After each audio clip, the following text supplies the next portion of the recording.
मैं doctor Sunil Kumar division of livestock product technology से अपने फार्मर भाइयों को ये बताना चाहता हूँ कि इस डिपार्टमेंट के थ्रू आप डिफरेंट वैल्यू एडिड प्रोडक्ट तैयार कर सकते हैं। मिल्क से, मीट से, वूल से और एनिमल बाई प्रोडक्ट करके डिफरेंट टाइप के प्रोडक्ट डेवलप करके वो अच्छा लाभ अर्जित कर सकते हैं। यह डिपार्टमेंट डिफरेंट टाइप के प्रोडक्ट बनाने की ट्रेनिंग भी देता है, चाहे फार्मर भाई हो, चाहे कोई नया एंटरप्राइज शुरू करना हो, किसी को कोई स्टार्टअप हो, उनके लिए ट्रेनिंग प्रोग्राम ऑर्गेनाइज करता रहता है। जैसे मैं आपको दिखाना चाहूँगा कि हम लोगों ने कुछ टाइप के प्रोडक्ट यहाँ रखे हुए भी हैं। फार्मर भाइयों को हम ये 5 दिवसीय किसान मेला में परस्पर ये बता रहे हैं कि किस तरह से इस प्रकार के प्रोडक्ट डेवलप किए जा सकते हैं। जैसे ये बनाया गया फ़िश से बनाया गया पिकल है, इसकी शेल्फ़ लाइफ 4 महीने होती है। रूम टेम्परेचर पे आप 4 महीने रख सकते हैं। और पर्टिकुलरली इसका यूज़ कहाँ होता है, किसान भाई इस तरह से, या जो ग्रामीण महिलाएं हैं या सिटी की भी महिलाएं हैं, इस पिकल को अपने दूसरे पिकल की तरह से यूज़ कर सकते हैं। पर्टिकुलरली कहाँ यूज़ करना होता है, जैसे कोई भी आदमी उनके घर से या बच्चा जा रहा है और सब्ज़ी नहीं तैयार हो पाई, तो आप इसमें से छोटे से पीस लेके उनको चावल के साथ या रोटी के साथ दे सकते हैं। ये अच्छी क्वालिटी प्रोटीन का भी एक काफ़ी अच्छा सोर्स होता है। दूसरा, इसमें ओमेगा 3 फैटी एसिड्स होते हैं। दूसरा, जब वो अपने बिजनेस पर्पज़ के लिए डेवलप करते हैं तो लगभग इसमें 100% वैल्यू एडिशन हो जाता है। सपोज कीजिए कि वो ये लगभग 250 रुपये यदि यूज़ कर रहे हैं, इसके बनाने की कॉस्ट 250 रुपये आ रही है, तो इसको 500 रुपये पर किलोग्राम के रेट से बेच सकते हैं। इसी प्रकार ये अंडों से बनाया गया पिकल है, इसकी भी शेल्फ़ लाइफ यदि आप रेफ्रिजरेशन टेम्परेचर पर रखते हैं तो 3 महीने के लिए रहती है। एक बार आप यदि पिकल बना के रख दें तो आप रेफ्रिजरेटर में रख दें, जब जब ज़रूरत हो उसके अनुसार आप इनको यूज़ कर सकते हैं। इसमें कोई ऐसा इंग्रेडिएंट नहीं होता जो आपके लिए हार्मफुल होता है, कोई इस तरह का प्रिजर्वेटिव नहीं होता कि जो लॉन्ग टर्म में आपको नुकसान करे। इसको केवल सिरके में प्रिजर्व किया जाता है अंडे को बॉयल करने के बाद। 3 महीने इसकी शेल्फ़ लाइफ रहती है। आप इसको, ये भी अच्छी क्वालिटी की प्रोटीन का एक उत्तम सोर्स होता है। इसी तरह से ये हम लोगों ने चिकन पिकल डेवलप किया हुआ है। इसकी रूम टेम्परेचर पे, कोई ज़रूरी नहीं कि आपको रेफ्रिजरेशन टेम्परेचर पर ही रखना है, आप रूम टेम्परेचर पे भी 3 से 4 महीने तक के लिए इसे प्रिजर्व कर सकते हैं। इसका सबसे बड़ा फ़ायदा क्या होता है, किसान भाइयों के लिए जो मुर्गा उगाते हैं या मुर्गा पैदा करते हैं, पर्टिकुलरली कुछ सीजन ऐसे होते हैं कि जब मुर्गे का अच्छा रेट नहीं निकल के आता।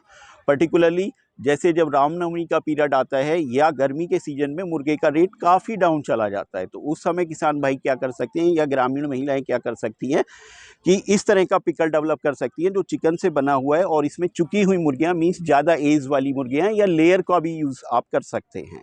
क्यों? क्योंकि उसका मार्केट में कोई अच्छा प्राइस मीट का नहीं मिलता, क्योंकि उनमें फाइबर डेवलप हो जाता है। तो इस प्रकार से बनाए गए चिकन पिकल की कॉस्ट नियर अबाउट 250 रुपये पर केजी आती है, जिसे लगभग आप 400 से 500 रुपये पर किलोग्राम बेच सकते हैं। जिस समय मुर्गे का रेट कम आ जाता है, जैसे पर्टिकुलरली मैंने बताया कि रामनवमी के आसपास मुर्गे का रेट काफ़ी कम आता है, या कभी जब बर्ड फ्लू होता है उस तरह की या कोई और त्रासदी होती है, तो उस समय मुर्गे का रेट काफ़ी कम होता है। तो उस समय यदि अचार डेवलप कर लिया जाए, और इसको आप कब निकालेंगे, जब मुर्गे का रेट बढ़ जाता है। जैसे जनरली साइकिल के बाद, रामनवमी के बाद देखा गया है कि अक्सर मुर्गे का रेट काफ़ी तेज़ी से बढ़ता है, तो उस समय बेचकर अच्छी आय अर्जित की जा सकती है। इसमें कोई ऐसा प्रिजर्वेटिव नहीं है कि जो ह्यूमन बीइंग के लिए नुकसानदायक हो। इसमें केवल आप सिरका या एसिटिक एसिड का यूज़ करते हैं, जो कि खाने में अक्सर कंज्यूम किया जाता है। जितने भी पिकल डाले जाते हैं उसमें यूज़ किया जाता है। इसी प्रकार से हमने जनरली आप देखेंगे कब जम्बू का एक प्रोडक्ट है कलाड़ी, जो ट्रेडिशनल प्रोडक्ट मिल्क प्रोडक्ट है, और काफ़ी एरिया में कलाड़ी काफ़ी पसंद की जाती है। लेकिन कलाड़ी के साथ क्या प्रॉब्लम होती है, आप देखेंगे कि जो कलाड़ी होती है, यदि हम उसके शुष्क भाग पे उसमें देखें फ़ैट की कितनी मात्रा होती है, तो नियर अबाउट ये 50% तक फ़ैट होता है। आजकल आप देखेंगे कि बहुत सारे लोग जो थोड़े से हेल्थ कॉन्शियस हैं, वो ज़्यादा फैट नहीं खाना पसंद करते। तो ये हमने लो फैट कलाड़ी डेवलप की है, पर्टिकुलरली उन लोगों के लिए जो हृदयाघात की बीमारी से या कोई कार्डियोवैस्कुलर डिसीज़ से सफ़र करते हैं। तो ये उन लोगों के लिए बहुत अच्छी टाइप की कलाड़ी है।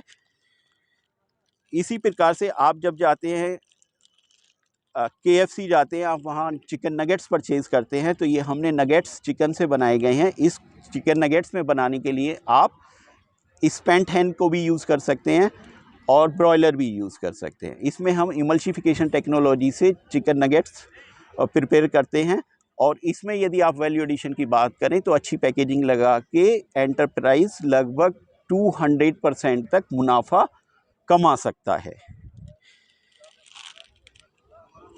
ये नमकीन डेवलप किए गए हैं। आपने मार्केट में जितने भी नमकीन देखे होंगे जनरली या तो वो कार्बोहाइड्रेट रिच होते हैं या फैट रिच होते हैं या जो बेसन से भी बने होते हैं उसमें प्रोटीन की मात्रा कम होती है।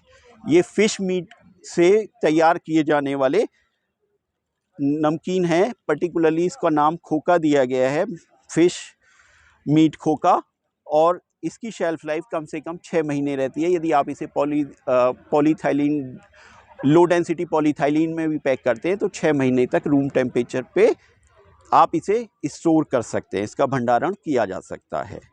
और ये प्रोटीन का बड़ा उत्तम सोर्स होते हैं। और ये technology division of livestock product technology में फर्स्ट टाइम डेवलप की गई है। जो टेक्नोलॉजी अभी आपको ये ना नमकीन मार्केट में कहीं अवेलेबल हैं, इस टेक्नोलॉजी को ट्रांसफ़र करके या आप इस टेक्नोलॉजी को सीख के अपने यहाँ से प्रोडक्ट बनाना शुरू कर सकते हैं। अच्छा, दूसरा हमारे किसान भाइयों के मन में अक्सर ये सवाल आता है, या जो एंटरप्राइज शुरू करते हैं उनके माइंड में ये सवाल आता है कि भाई हमें कितना इन्वेस्टमेंट करना होगा यदि हम इस तरह का काम शुरू करना चाहें। तो मैं किसान भाइयों को बताना चाहता हूं कि भाई इस तरह के प्रोडक्ट बनाने में कोई बहुत बड़ा कॉस्ट का इन्वॉल्वमेंट नहीं होता। वो अपने घर के बर्तनों से और छोटी 4-5 हज़ार रुपये की लागत लगा के इस तरह के प्रोडक्ट, जैसे ये भी मीट खोका तैयार किया गया है, मीट से बना हुआ नमकीन है, तो 4-5 हज़ार रुपये लगा के अपने घर से ही इस तरह का व्यापार शुरू कर सकते हैं।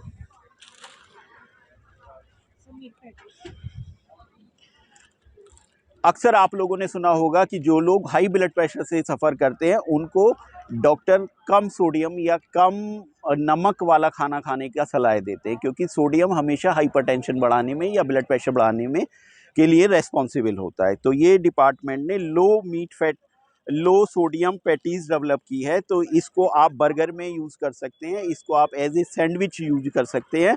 तो इसमें सोडियम की 50% मात्रा को रिप्लेस किया गया है।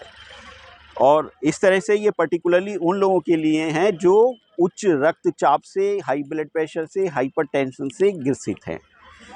इसी प्रकार हमने fibre enrich chicken kebabs develop किए हैं, पर्टिकुलरली जिन लोगों का लाइफ स्टाइल थोड़ा सा सीडेंट्री होता है या डोसाइल टाइप का होता है या ऑफिस वर्क ज़्यादा होता है, फिजिकल मूवमेंट कम होता है, तो उनको अक्सर कॉन्स्टिपेशन की प्रॉब्लम रहती है। तो ये हमने फाइबर इनकॉर्पोरेट करके चिकन फाइबर एनरिच कबाब डेवलप किए हैं।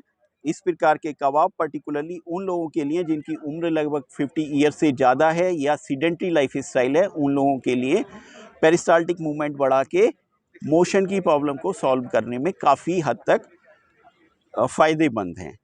तो मैं उन किसान भाइयों से ये कहना चाहूँगा या उन एंटरप्रेन्योर से ये जो इस तरह के बिजनेस में आना चाहते हैं, उनको division of livestock product technology training दिला के प्रोडक्ट डेवलप करने की पूरी तैयारी कराता है। कहाँ से उन्हें क्या चीज़ परचेज़ करनी है, किस तरह से उसे प्रोडक्ट डेवलप करना है, किस तरह से उसकी पैकेजिंग और मार्केटिंग करनी है, ताकि उसकी प्रॉपर शेल्फ लाइफ भी वो मेंटेन कर सके और अच्छा प्रॉफिट कर सके।